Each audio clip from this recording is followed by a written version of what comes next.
Yeah, you look fine. Thanks. Yeah, go through all that. All right. Good evening, everyone. Come on in. Come on in. Get my thing together. Get Maybe next time. We streaming from? Where you streaming from? Let us know. Let us know where you're streaming from. Let us know where you're streaming from. All right, Chris Kurtz, what's up, bro? Mary Terrace, Mrs. Terry, God bless you. Dorothy, what's up? Welcome. I just had me some heavenly food. Let's see how long you keep that cup, y'all. I can't keep it long tonight. I got to broke my cup. Aww. So I'm gonna keep it though, but I'm just gonna keep as much juice up to this spot because I like my stuff. I like my styrofoam cups. All right. Come on in. What's up, Sefna? Trillis, what's up? Tiana, Karen, what's up? Hello. Good evening. Got a hot topic tonight. Yeah, let me see. My Wi-Fi looked like I saw it freeze a second. Let me make sure we're good. No, we're good. All right. What's up, y'all? So kind of chilly. It is kind of chilly out here, but we're gonna do what we gotta do. We're going outside because we have children and they make a lot of noise. Then someone has a dog and dogs make noise and be chirping and the dog. We have a dog. He's our family pet. He's a part of the family. She got a dog. And he's looking at us right now. I know. He's being so good. Yeah. Okay. Anyway. So, Friday Night Live. If you don't know, my name is Jomo. I'm Charmaine. We get together on Friday nights and we keep it real, raw, and relevant. Our whole goal is to give you information to help you navigate through relationships / marriage. We've been married now 23 years, creeping on 24. Been together almost since 95, so that's almost 26 years of suffering in silence. No, I'm playing. We have had a tremendous journey, and it's only by the grace of God that we're here. And we just try to help people understand that you can navigate through it too, if you're willing to put in the work. Understand marriage is work, and if you're willing to work, your marriage can work. So tonight we're delving into a deep topic in reference to relationship. But before we get in, I have a couple cousins chronicles. Yes. Well, it was last weekend. Last weekend was Valentine's Day. Right. And my wife had said something to me. She said, Jomo, it's Valentine's Day. Now, she had told me a couple weeks before, it's Valentine's Day. It's Valentine's Day. Now, let me help you. When you hear your significant other keep reminding you that it's a day, I think it's something you should remember. So she just kept saying. And we normally don't celebrate Valentine's Day. No, we don't. But she just kept saying, Jomo, it's Valentine's Day. I just feel like because of COVID, we haven't really done anything special. So I wanted to make sure he knew. So she kept reminding me it was Valentine's Day. So then, I was thinking to myself, okay, now, because flowers are so cliche, chocolates, that doesn't. So I said, what? I need to find something new and creative. Now, obviously, we could buy a purse or buy this or buy that, but that gets played out. Now, the reason why I'm saying these things is don't allow money to limit your creativity. Right. Too many times we feel like we can't do or can't provide because we don't have the money. Now, let me be clear.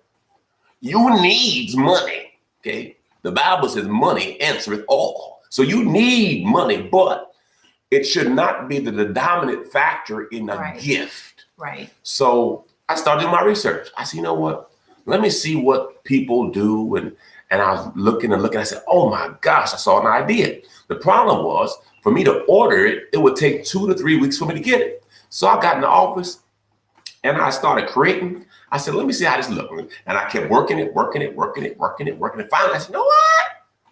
This my word. I took out one of the frames of my diplomas, threw that to the side. Is that where that frame came. Don't worry about it. Don't go there right now. I'm all up in my story now. Don't even worry about that frame. Okay, the frame is gone. You done took one of our diplomas out of the frame. We graduated. It don't matter no more. Listen, we ain't gonna get no more jobs. This is our job for the rest of our life. We don't need another job. We locked in. It's Jomo and Charmaine. We locked in. Not even the purpose. Charmaine, it was like decoration.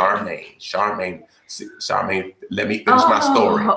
Finish your story. So I took one of the plaques off the wall and put my plaque in there and hooked it up. Now, let me be clear. We had extra frames in a cabinet that were not being used. Okay, they were old certificates that we don't even use anymore because we have an updated certificate. Got it? So there's no harm, no foul here. So it's like if it was our masters, you took the masters out because we had a PhD? No, it was like a certificate for a license. Oh, okay. So that ain't deep. So anyway, so I put it all together. I put it in my car, and we went to Ruth Chris Thursday night because Valentine's. That's crazy. And go on. I'll tell you your story. So we went there and had a great dinner and great service, great guy. And anyway, we had a wonderful time. And she told me, but it was kind of like a surprise. It was cool. It was really nice. Mm-hmm. So we went out and we got in the car, and I opened up my trunk and I pulled out the first gift. I was like, man, I forgot the second gift, but it was another gift. What was it? Oh no, I can't tell y'all what that was. It was lingerie. It was Victoria's Secret. But what was nice about it was we actually had a conversation a couple of weeks ago, and I don't even know how we got on the conversation about lingerie. And I said, "You don't even like lingerie." He was like, "Yes, I do." And I said, "You've never bought me lingerie, have you?" I don't remember. I don't think he's bought me lingerie before. No. So I didn't think it was a big deal for him because. To be clear, lingerie is an accessory. I already got the package. You know what I'm saying? That's my point of view. It could be nice. No, I'm not saying it's not nice. I'm just saying it's not necessary. But once I heard she said that, I said, I'm gonna fix that. Yeah. So he surprised me with lingerie, but the gift that he made was really nice, and I really appreciated it. It meant a lot to me that he spent time. Remember on something, and he was being thoughtful. Yes. And it was all of the special dates, and since we've been together, he had those dates and what they meant to us. Here it is. I'm not going to be selfish because I love you, brothers. It's a piece of paper, and on the top it says, "What a difference a day makes." Yeah. And then I had the day we got married, the day we had our first child, second child, third child. Like all the important dates. And then the next date we're not going to talk about is when we have our next breakthrough. Yeah. And that was it. Got some nice cardstock paper and hit print. Now, I watched how the person designed it, and I put my graphic design skills on it. You know what I mean? I put some stank on it. You know what I mean? So... No, it looked really well. And I try to tell people it's not just the money. Some of the best gifts I've given her, it was the written letter when we were broke. The poem. Yes. I wrote her a poem when we were broke. Yes. I found her family heirlooms. Yeah. I paid a little bit, but it wasn't much. It was more time invested. Right. Because she wanted this gold family heirlooms from her grandfather. And she said, I just wanted it. So I started searching for this family heirloom, and I found the person who had it and got it back for her. Right. And my point is, some of the greatest gifts you can give people have nothing to do with money. Right. And I just want to bust that whole Valentine bubble that you have to buy something expensive for it to have value. Right. Got it? You can still have a special night, day, and it not cost you arm and a leg. Correct. Because so many people say, I can't do this because I don't have the money. And ladies, it doesn't always have to be the guy planning everything. I was going to mention that I made the reservation for the restaurant to surprise him.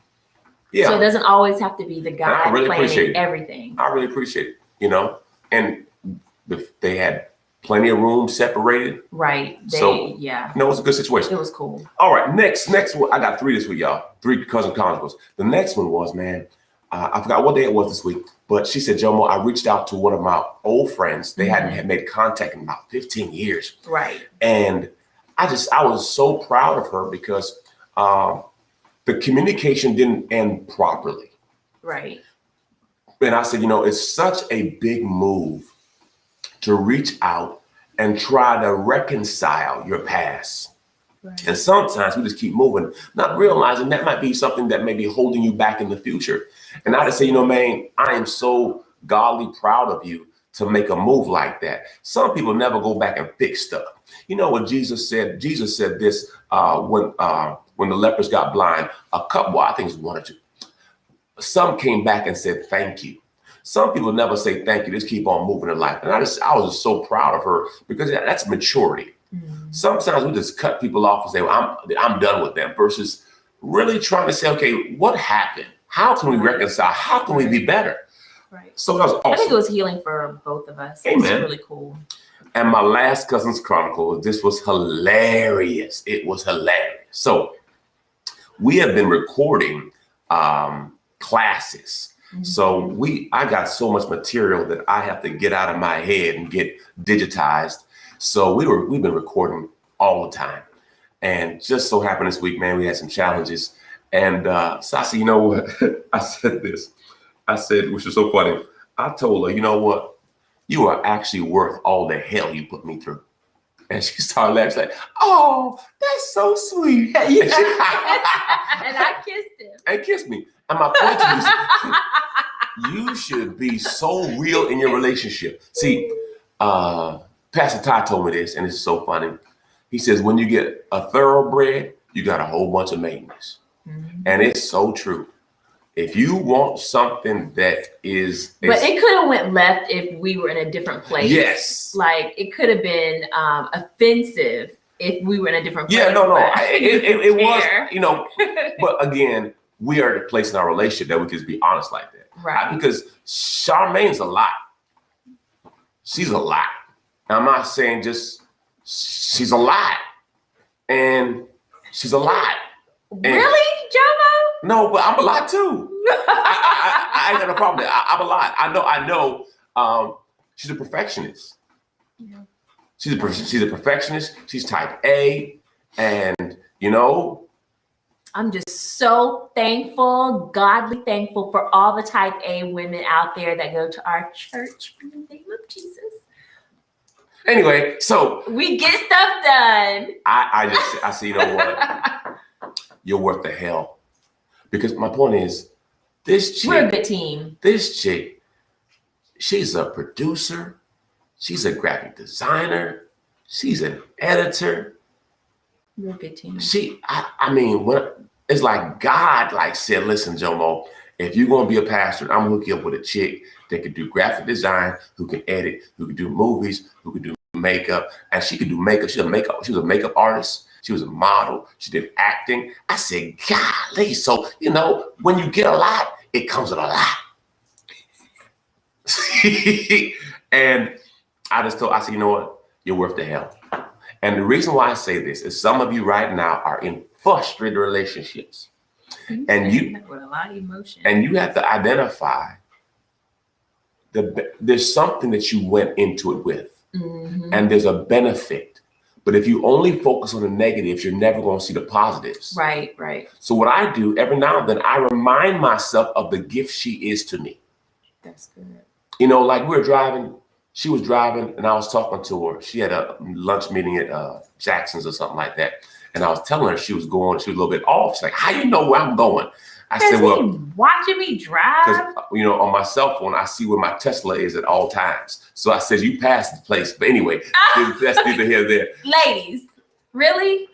Do you feel me? If you take my car, I know where you're at. That's all I'm saying. Well, I see you park my car in the front. I see you park my car. Yes, I do. I'm like that. I'm one of them. I am. So, I was thinking he was crazy enough to drive past the restaurant and making circles around the building. No. I got an app on my, I'm not going to tell you all my business.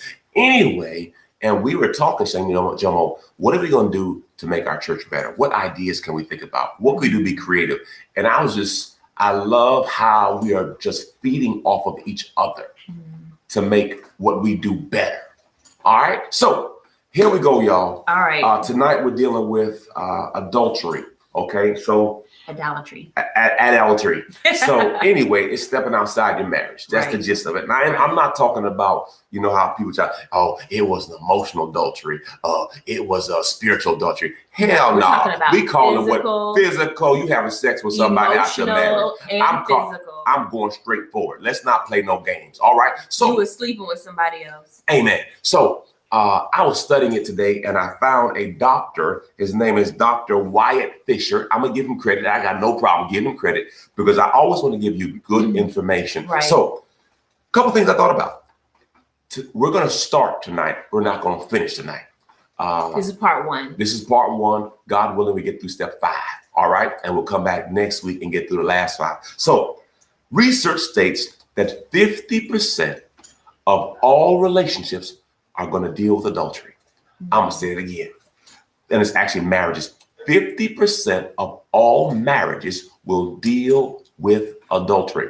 Okay, what's the divorce rate? About 50% too. So what you said? Not a lot of relationships survive adultery. Correct. So you better figure out your plan. Not saying you are expecting or wanting. I'm just saying the odds are 50% of marriages have some adultery. Okay, so as far as recovery. Now, on average, it takes 6 months to 2 years to get back on course. Right. On average, it takes 6 months to 2 years to get back on course. And we're saying this to say that a lot of times when couples experience adultery, they want things to go back right away, especially the person that committed the offense, because they want things to be the way they were. And what I think people don't realize is both of you all have changed and things won't ever be the way they used to be, but it can be better. So you just have to work on it. But yeah. Remember, adultery. Anyway, adultery. It's traumatic. Yes. So those who go through it will have post-traumatic stress syndrome. Real talk. Yes. So with that being said, step one in the 10 steps to recovering from adultery. Cut them off. Cut off the person that whoever was committing adultery, they need to cut the person off that they were having out of marriage experience with. Sex with outside your marriage. Outside, yeah. So you want to cut them off totally. You can't ease them out. You can't, oh, well, I'm not going to talk to them but 2 times a week. Your price too high, you got to cut it. You have to just cut them off totally. No contact, no nothing. If it means you work together, it means you're getting another job. That's right. If it means you live in the same town, you may have to move. If it means they won't stop you calling you and texting you, it means you need to get a new number. It means you may need to change your email. You may have to, God forbid, leave your church. Not the church. Listen, I can't come to church every Sunday and look at this heifer. Or look at this dude. And we ain't nobody gonna be looking. It's gonna be a misunderstanding. It's gonna be a misunderstanding. It's gonna be some repercussions and consequences. Yeah. It's gonna be a problem. So you have to sever that tie. That's right. Okay. Some of you know I had gone through cancer. I had stage 3 colon cancer. And what they had to do, they went in when they found out how serious it was. I found out on a Friday, I was having surgery on Monday. That's right. Guess what? I was not going to wait for 2, 3, 4 weeks. I wasn't even going to wait for insurance approval. I put a deposit on that thing because it got to get out. Meaning, so if there is a cancer in your relationship, you can't play with that. Right. You can't worry about anybody's feelings. You got to cut that thing out. That's right. Period. Right. Now, I was listening to the doctor. He said this. He says, if the social pressure doesn't make your partner end the affair, your next move should be separation with 0 contact until your partner can prove the affair is ended. If after 6 months your partner still hasn't ended the affair, it's time to talk about a divorce. Meaning, if you can't say, I'm done, Right. what we talking about? Well, what? Because they know threesomes. We ain't doing that. I don't know why we would be making jokes, but this is a serious No, it's a matter. serious topic. And our whole goal is to bring information so you can navigate, because 1 out of 2 of us is in pain right now. Right. And when we talk about cutting ties, you can't then, as the offended spouse, say you want to talk to the person that your spouse had the affair with. That is not going to make you feel better. What? You asking them questions about what they did, What? where they were at, What? when they was talking, what they were talking about, what he had on, did you buy it? What? Did you buy lunch that day that he took you out? No, that does not help you heal from the affair. So not only does the spouse that committed adultery need to cut it off, but the spouse that was offended needs to cut it off, because sometimes the spouse that was offended wants to now like have some unrealistic relationship or friendship with the person. Oh yeah, I still talk to the chick. She called me. She be telling me all the stuff that he was doing. No, that's not good. Cut it. So you have to be mindful too. We were talking about this earlier, Darmaine, how we've had some encounters with people, and they would say, the reason why I have an affair is because my wife, she don't want to do the things this other person wants to do. And the question was, Charmaine says, have you asked your wife if she's willing to do that? Sometimes a spouse has in their mind, because they have a picture of who their spouse is to them, that they don't even want to approach them with things that they want to do. So then they just go outside of their marriage because they don't feel comfortable enough being totally transparent with their spouse. So you want to do some crazy stuff in bed, but you don't want to tell your spouse. You rather go outside the marriage because what? You're a coward? Wow, Charmaine, coward? Yeah, that's very cowardly. Ooh, that's a hard word. To just not, want to share, and then what, you're gonna hurt the person? I don't understand it, but I think that's their issue, because if you don't even address what the unmet need is, you didn't even give your spouse the opportunity to fix it or make it right. And they may like it. They may love it. You don't know. So that is not a valid excuse if you've never confronted and said, this is what I need, or this is what I like, or this is what I'd like to try. Right. But I've heard that people do that because like this particular person, his wife was like a high level lady, and the other lady wasn't a high level lady. So he just thought that just because she was super educated, she didn't want to do certain things. But that's and she was a virgin when they met. So I think his view of her, and because she was his only sexual experience, he was trying to keep it angelic like. And she may have wanted to do and you saying high level, he didn't want to say ghetto chick. Oh, you want to say the ghetto chick. Oh, so your wife is bougie, you like bougie, you want to marry bougie, but then you want the ghetto chick in the bed. Well, tell your wife what you want. Yes. I want a lady too. I want a lady on the street and a freak in the sheets. That's what he said. Well, wow. So I think the key is communication. Before you step out on your spouse, you shouldn't do it. But you need to communicate. Or if you say you're going to do it anyway, go ahead and just cut the relationship, because it's going to be really hard. You can recover, but it's very difficult, painful, arduous. All right. What's the next one, Mama? All right.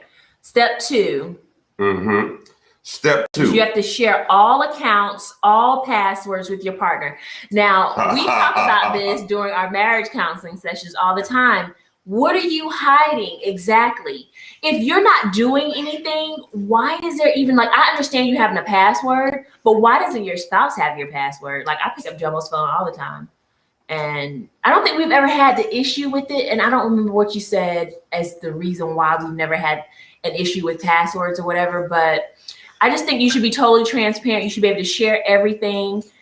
Your account, your bank accounts and stuff. Your partner should at least know what is going on. I'm not saying, you know, some couples have issues with one spouse having access to bank accounts because it may have an issue. But well, here's the thing. If you can't trust the person you say you're going to marry with an account, you shouldn't have married them. Right.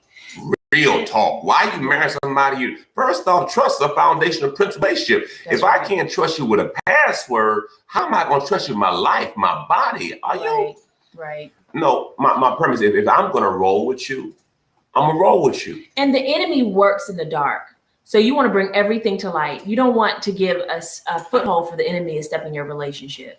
So if trust is broken, everything has to be shared. Transparency must be a must because we have to rebuild trust. So if someone has broken trust, they stepped outside the relationship. Now there's new rules. There's no passwords. There's no, everything has to be open. And then I will set the parameters to which we are going to walk this thing out.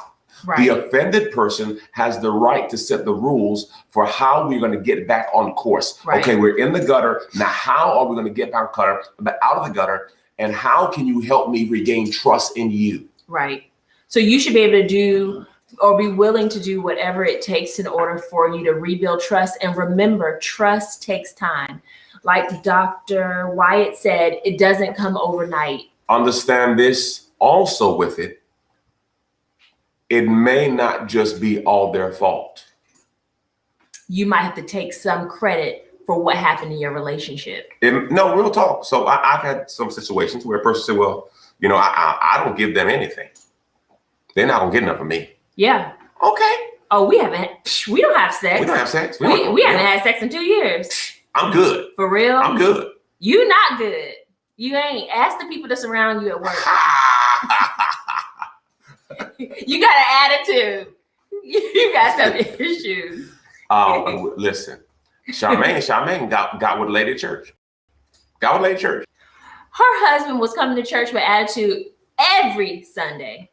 I walked up to his wife. I said, look, the brother is backed up and needs some help.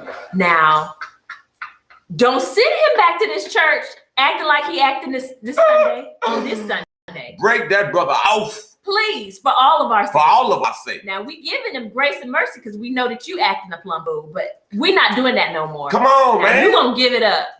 Enter his gates with thanksgiving and into his courts with praise.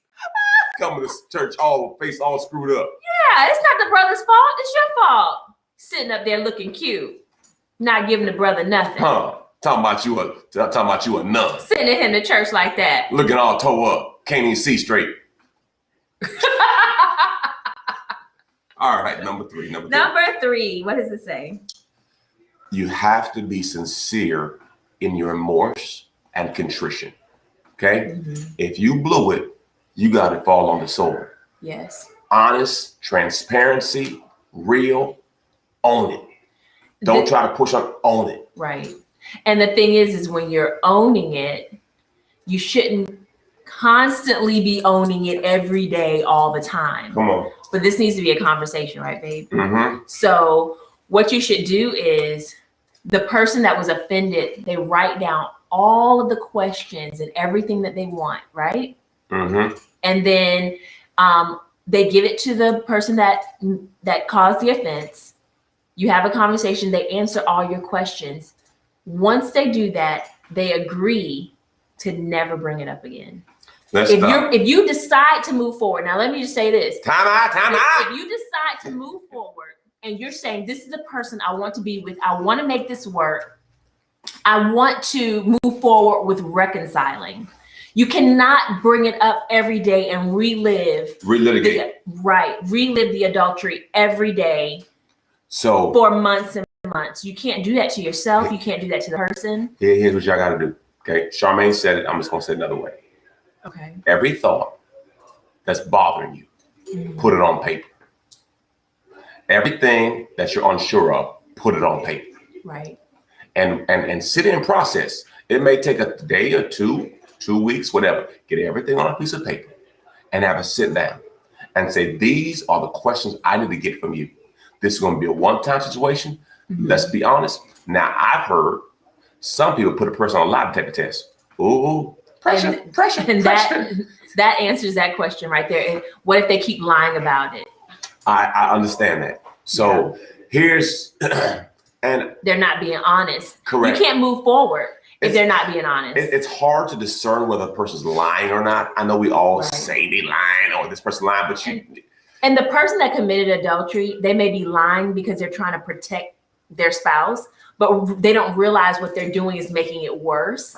It's difficult, man. The motives may not be malicious when they're lying, but it's still not helping the person heal. Does that make sense? Correct. And I listen, I know I don't tell a fib or two. Okay. Joma. Okay. Just to be clear. and you're trying to protect somebody. Right.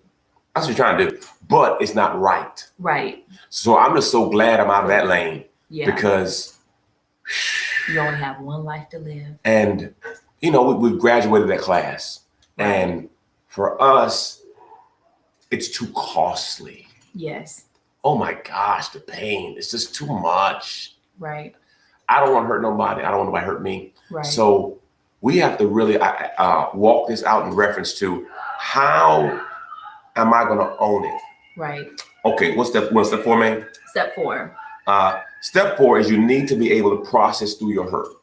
And this is kind of what she was saying. You got to process through your hurt, and you might even need some therapy. Right. For real. Process through your hurt. And a therapist will help you be able to, because like Jomo said previously, you're traumatized. You've gone through a traumatic experience, and you may have triggers. Well, you're going to have triggers. You're going to have some triggers. You're going to have triggers.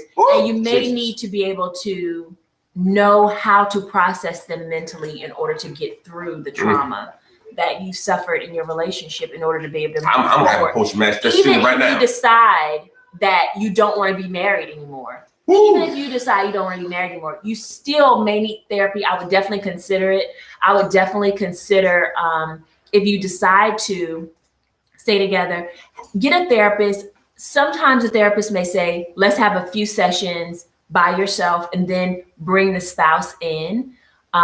Sometimes you may need to work on some things, and you may realize some past hurts or things that you may have been a part of the reason why all of this happened. Not that you're the cause of it. I'm not blaming the person, but you may be able to identify some things in you that you could do better. Contributing factors. Right. Got it? Because sometimes I've seen people so locked in who trying to be who they are, they're not trying to be what a person needs. That's good. You're so locked in. This is who I am. I'm not going to change for nobody. This is who I am. You just you gotta accept me for who I am. You better start dancing. I like dancing, and you need to dance. Right. I don't know how to dance. Take some dance lessons. Something. They got all kind of classes. We got a pole in our house, and I want you to start working on this pole. Now he was just giving an example. We don't have a pole in our house. But we can get one. Now, anyway, so my point to you is he or she might like pole dancers. Right. So if he or she likes pole dancers, you may want to get a pole in your house so they can stay at home. Oh, Lord Jesus. Did I go too far? You suggesting people getting poles in their house? How you explain it to the kids? It's a form of dancing. Kids jump on poles all the time. They call it jump on poles all the time. I'm talking about the jungle gym. The jungle gym at school, the monkey bars. That's jumping on bars. Poles. That is funny, Jumbo. You are hilarious. All right. Last point. Oh, I thought we were done. No, we could do one more. Last point, number 5. People often wonder. You want to stop? We weren't supposed to stop. No, go. You can go to 5.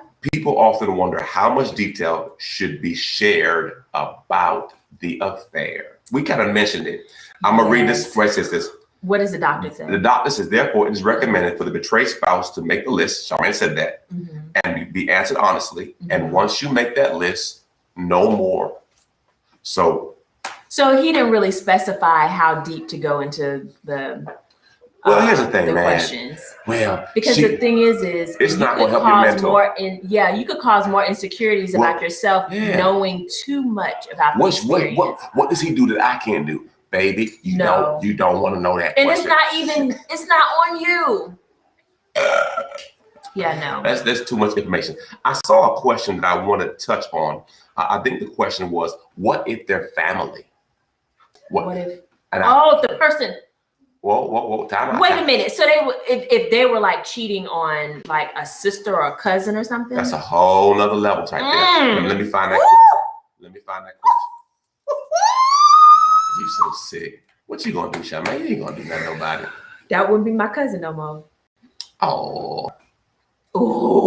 I think the question was, what if that person is family? Because we're talking about if something happened in the relationship, and I said move, and the person said, what if they are family? Yeah, that's a different hurt. Oh, that's a different hurt. Yeah, I mean, I would still get away if it means moving to another town, another spot. Here's the key aspect. You want to start off with a clean slate. Like, you don't want to be looking at that person all the time. You have to make a decision if you want to move forward. Yes. Whenever we counsel folk, we don't counsel like we used to. But whenever we used to counsel folk, we'd always say this. Number one, the person did it. We all agree. Yes. Right. Number two, do you want to move forward? Right. Because I want you to understand what moving forward entails. Right. Moving forward means you can't relitigate this. Right. Moving forward means you might have triggers. It's going to be some more hurt. You're going to be questioning. It's going to be hard. It's hard. Yeah, and oftentimes it's easier to walk away. Much easier to work through it. I tell her all the time. But it's so worth it if you can. I've told her, I said, babe, listen, marriage is hard. Let me help you. Marriage is work. Yes. It is not easy because oftentimes when things happen, fractures, different disappointments, people often separate because it's easier than trying to navigate through this pain together. Right. Okay. So that's what happens if it's in the family. Okay. I did that. I think that's the only question I had. How about virtual adultery? That's my way to call it. Pornography. That's really tough. Because you can't get away from it. Here's what I've learned. Okay. It's an addiction. I was addicted to porn. Okay.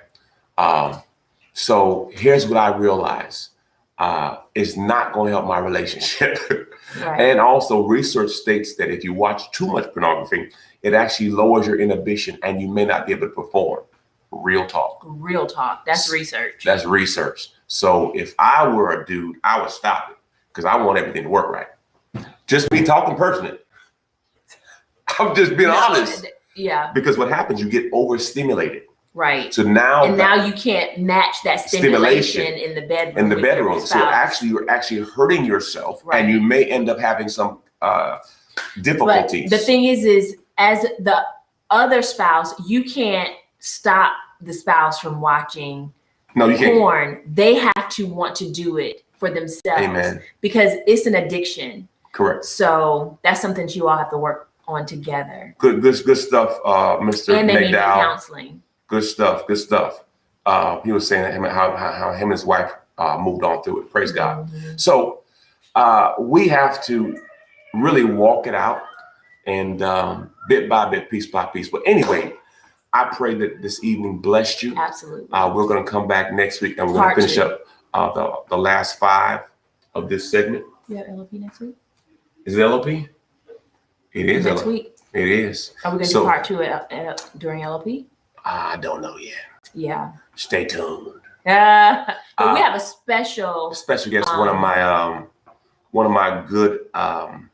He was an old member. Actually, I mentored him, and great couple. They're killing it in relationship couples. My cousin and her cousin. Yeah. And they actually coach couples. So we're gonna do a interview next week. Right. It's going to be a special time. evening next week. Yeah. So it's going to be invite a friend. Yeah. It's going to be a little longer, a little deeper. So check it out next week. Again, everything's free. Special guests. All you do is show up. Anyway, we love you. Hope you have a wonderful Friday night. We sure are going to have a wonderful Friday night. Yes, we are. Yes, we are. Because when two come together, the Lord is in the midst. All right. We love you. Have a wonderful evening. Remember this. Love, laugh, and learn. God bless you. Good night, everybody.